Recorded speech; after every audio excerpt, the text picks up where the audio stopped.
Assalamualaikum warahmatullahi wabarakatuh. Hai semuanya, saya Zakia Salsabila dari 11 MIPA 2. Kali ini saya akan meresensi salah satu bukunya Rick Riordan, The Hidden Oracle. Ini tuh buku pertama dari series The Trials of Apollo. Kalau kalian kenal novel Percy Jackson yang udah difilmin juga, nah Rick Riordan ini juga membuat series yang secara keseluruhan masih berhubungan dengan dunia Percy Jackson. Nah, versi terjemahan dari The Hidden Oracle ini diterjemahkan oleh Reni Indardini dan diterbitkan oleh Nora Books, bagian dari Mizan Fantasi yang juga nerbitin KKPK dan Fantastin.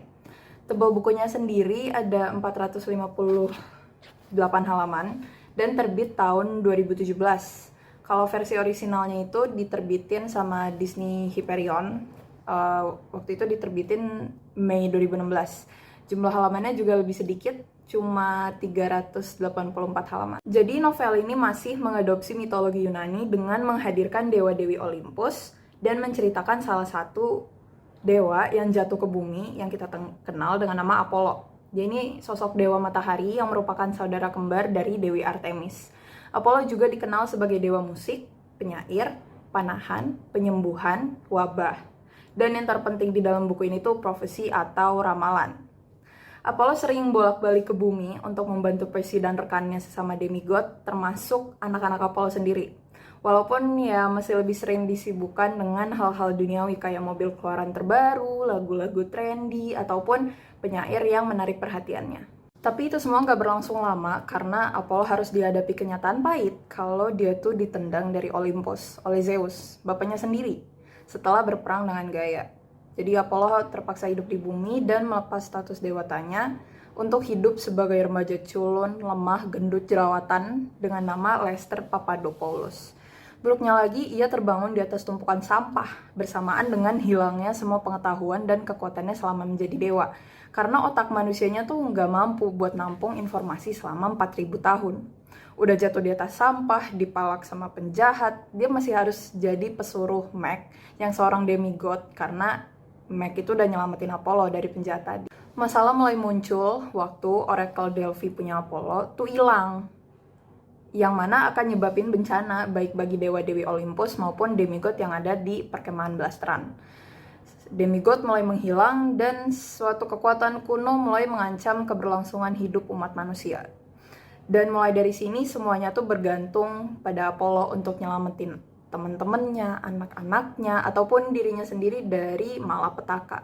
Yang ngebuat novel ini bagus, terutama menurut saya, adalah perkembangan karakter utamanya yaitu Apollo dan narasinya yang ekspresif. Berangkat dari karakter arogan dan egois yang masih berpikir tuh dia masih punya kuasa ke sosok yang simpatetik, friendly, bahkan saya rasa tuh dia udah dianggap jadi figur ayah sama teman-teman demigodnya. Ditambah narasinya yang unik dan seru karena Om Rick Riordan ini suka nambahin referensi dari mitologi Yunani dan Romawi kuno. Bahkan Britney Spears dan Woodstock juga sempat muncul di novel ini. Selain itu saya juga suka banget sama narasinya karena penuh adegan aksi dan alurnya yang cepat, jadi gak berasa bertele-tele. Narasi dan dialognya juga seimbang dan tahu sendiri lah ya humornya Om Rick ini tuh nggak maksa, jadi narasinya tuh nggak kaku-kaku banget.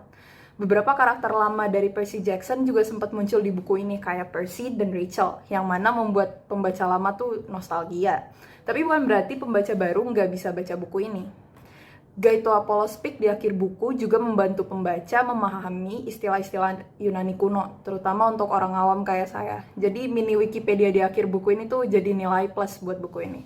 Sebenarnya saya nggak nemuin kekurangan yang fatal di buku ini, cuma setelah ngobrol sama pembaca lain, nggak sedikit juga sih yang masih belum bisa nerima dan berempati dengan karakter Apollo atau Lester ini. Karena ya orangnya emang annoying dan songong, dan nggak sedikit juga yang belum bisa move on dari karakter Percy Jackson klasik kayak Percy atau Chiron. Jadi ya saya simpulin kalau Om Rick Riordan ini masih belum bisa benar-benar ngebuat pembacanya masuk ke dalam dunia Apollo dan membuat dia tuh sebagai karakter yang mudah diterima sama pembaca.